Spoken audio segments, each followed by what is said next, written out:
Alhamdulillah, alhamdulillah di khalaqa samawati wal arda wa ja'ala dzulmatil nur tsumma ladina kafaru bi rabbihim yahdilun wa ladzi khalaqakum min tin tsumma qadara jalan wa jalu sama inda suma'an tamarun wallahu bis samawati wa bil ardi ya'lamu sirrakum wa jahrakum wa ya'lamu ma taksibun asyhadu an la ilaha illallah wahdahu la syarika lah innahu huwa ilahul wahid Allahu la ilaha illa huwa rabbul arsyil azim Allahu la ilaha illa huwa hayyul qayyum Allahu la ilaha illa huwa rahmanur rahim.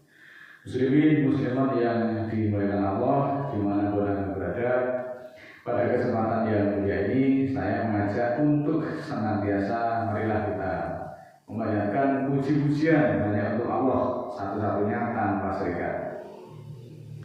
Dan dalam kesempatan ini juga saya mengingatkan bahwa salah satu akhlak tercela yang sangat dilarang dalam Islam adalah berdusta ataupun berbohong. Dusta adalah mengatakan sesuatu yang tidak sesuai dengan kenyataan. Itulah yang disebut dengan dusta.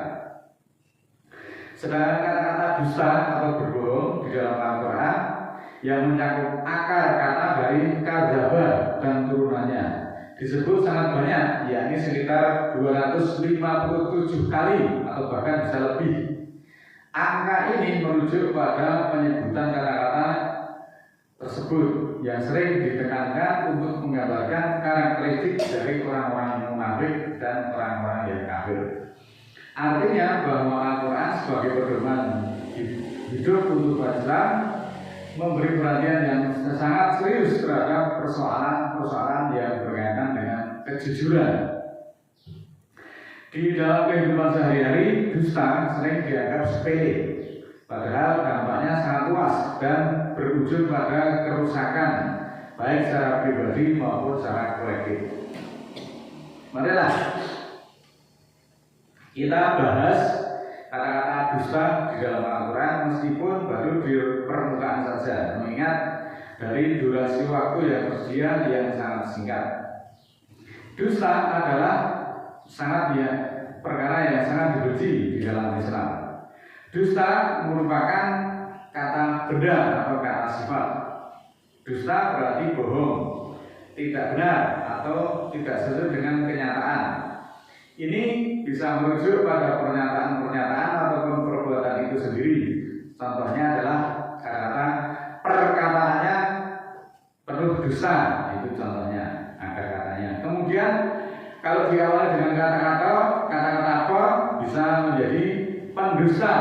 Ini kemudian menjadi kata benda ataupun menunjuk pada pelakunya. Pendusta adalah orang yang suka berdusta, pembohong ataupun orang yang menolak atau mengingkari kebenaran. Ini merujuk pada subjek ataupun orang-orangnya. Contohnya dalam kalimat, dia adalah seorang pendusta yang harus dihindari.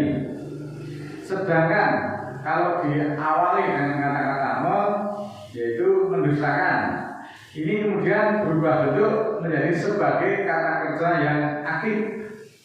Mendustakan berarti menganggap bohong atau membohongkan atau mengingkari kebenaran. Hal ini merujuk pada tindakan yang aktif seseorang terhadap sesuatu kebenaran atau kabar. Contohnya adalah mereka mendustakan ayat-ayat Allah. Nah, Allah itu sangat membenci perilaku pendusta. Karena kejujuran adalah dasar dari iman, sementara dusta adalah pintu menuju pada kemunafikan dan kejahatan. Seseorang yang terus berdusta akan kehilangan kepercayaan di mata manusia.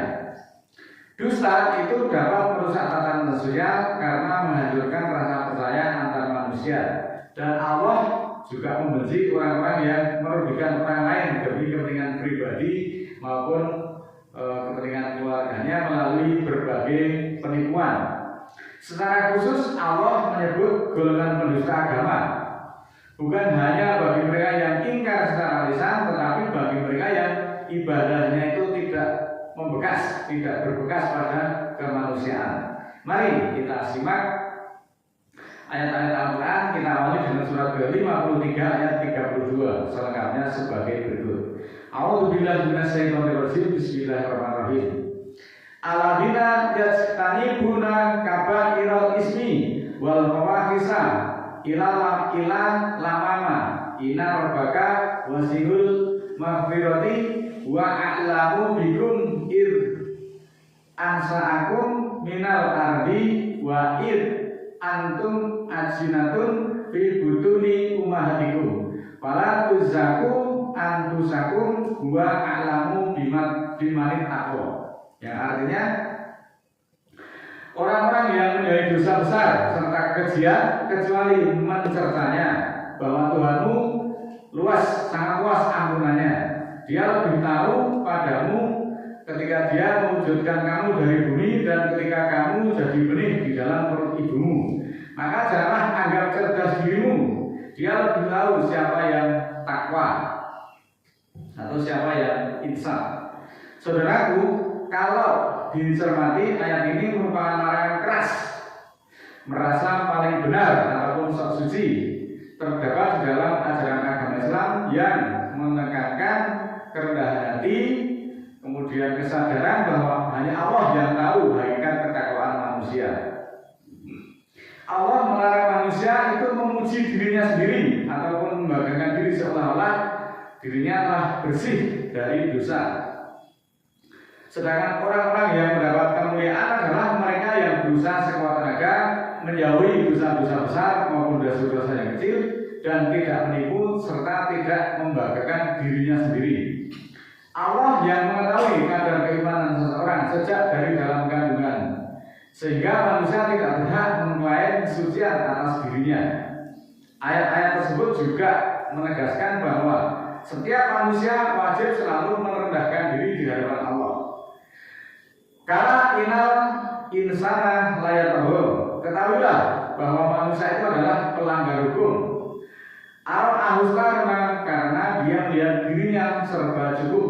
Surat 96 ayat 6 dan 7. Untuk kita ketahui bersama bahwa Allah katakan manusia itu banyak melanggar hukum karena melihat dirinya itu serba cukup. Ini adalah bentuk kesombongan dan keangkuhan yang membuat kesucian, membuat manusia merasa cenderung egonya tinggi, kemudian cenderung berbuat dolim dan sewenang-wenang. Manusia merasa serba cukup atau kata-kata istighna. Ini artinya merasa menjadi wakilnya Allah dan tidak butuh petunjuk dan juga tidak membutuhkan bantuan atau nasihat dari orang lain, sehingga dia tidak butuh masukan karena ia merasa sudah memiliki segalanya, baik itu harta, kekuasaan, jabatan ataupun ilmu. Maka orang lain itu dianggap tidak ada artinya dibanding dirinya. Dilanjutkan di dalam surat ke-96, surat yang sama ayat 13, 16 dan 19. Ara'aita ingkadaba wa tawalla. Hendaklah adakah kamu lihat jika dia mendustakan dan berpaling. Nasihatin kalibatin khotiah, jiwa pendusta yang salah. Kala latutihu wasud wa kari. Ketahuilah, jangan ikuti dia. Pendusta itu tidak boleh diikuti. Bersujudlah dan mendekatlah kepada Allah. Nah, melalui ayat-ayat ini umat Islam itu diperintahkan untuk tidak mematuhi orang-orang yang suka bersumpah, tapi ujung-ujungnya untuk menipu ataupun untuk memperdaya umat. Ini adalah perilaku yang hina, perilaku pencela, penyebar fitnah, dan orang-orang yang menghalangi perbuatan baik serta pemecah belah. Perbuatan dusta ataupun berbohong adalah salah satu ciri utama dari orang-orang munafik yang di dalam pandangan Islam merupakan dosa besar dan pelakunya diancam dengan azab. Kebiasaan berbohong juga dapat merusak kepercayaan masyarakat, bisa merugikan diri sendiri dan cenderung menutupi satu kebohongan dengan kebohongan-kebohongan yang lain. Kebohongan itu mengantarkan pada kejahatan dan kejahatan akan mengantarkan pelakunya kepada neraka. Orang yang membiasakan dirinya berdusta akan dicatat di sisi Allah sebagai pendusta. Surat ke-20 ayat 2, mari anzalna 'alaikal qur'ana litasqa. Tidaklah kami menurunkan Al-Quran ini atasmu agar kamu celaka. Nah, ini perlu kita kaji lebih mendalam. Kalau kita mencermati dari ayat-ayat tersebut bahwa Al-Quran itu diturunkan bukan untuk membuat hidup manusia itu susah, hidup manusia menjadi sengsara ataupun berada di dalam kesempitan. Ayat ini adalah penegasan bahwa Al-Quran itu mendatangkan kebahagiaan dan kemudahan hidup, bukan kesulitan dan kesengsaraan yang tiada ujung. Namun demikian, jika Al-Quran itu di tangan pendusta ataupun orang-orang yang mendustakan ayat-ayat Allah atau orang munafik, di mana kitab suci tersebut tidak membawa petunjuk bagi hatinya, melainkan menambah kesesatan dan menegaskan kehinaan atas perilakunya. Pendusta juga seringkali menyalahgunakan ayat-ayat Al-Quran untuk membenarkan kebohongannya, untuk menipu ataupun memutarbalikkan kebenaran demi kepentingan pribadi ataupun keluarganya. Nah, sekarang kita bisa lihat banyak sekali kasus-kasus yang sangat viral di tengah-tengah kita. Berapa banyak tokoh-tokoh agama ataupun pimpinan-pimpinan dari pondok pesantren yang notabene dia adalah orang yang sangat dihargai karena kedudukannya, karena pemahamannya agama, tetapi ternyata dia tokoh tersebut banyak terlibat di dalam kasus-kasus ataupun pelecehan-pelecehan seksual terhadap para santriwatinya. Kemudian diikuti dengan perilaku penggelapan ataupun penipuan dana umat. Hal ini cukup memprihatinkan kita semuanya.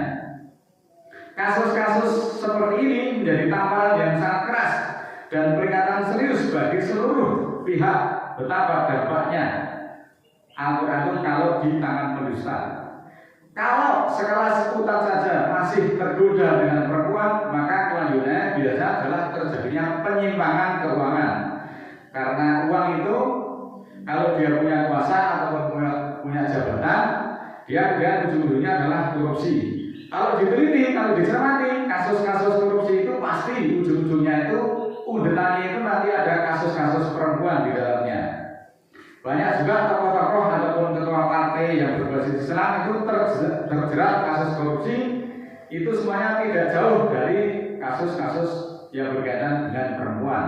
Karena kalau hal ini dilakukan oleh orang-orang yang biasa, artinya tidak punya kedudukan, tidak punya pangkat, tidak punya kuasa, biasanya adalah umatnya nanti yang akan menjadi korban, menjadi korban penipuan, dan ini menjadi pelajaran untuk kita semuanya. Namun demikian, ini juga ada yang taklid buta dan pernah mengatakan kepada saya itu tidak peduli dengan apa yang dilakukan oleh ustadz saya. Yang penting saya ngaji. Kalau toh salah itu biar Tuhan yang menghukum, tetapi saya akan tetap mengikutinya. Oleh karena itu saya mengatakan dengan tegas, wahai para muhibin, tidak akan ada pesawat yang bisa mengantarkan semua penumpangnya itu selamat sampai tujuan apabila pilotnya itu berlaku ugal-ugalan. Demikian juga kendaraan secanggih apapun, bis senyaman apapun, itu tidak akan mengantarkan penumpangnya selamat sampai tujuan kalau sopirnya itu berlaku sebagai pelanggar hukum ataupun ugal-ugalan.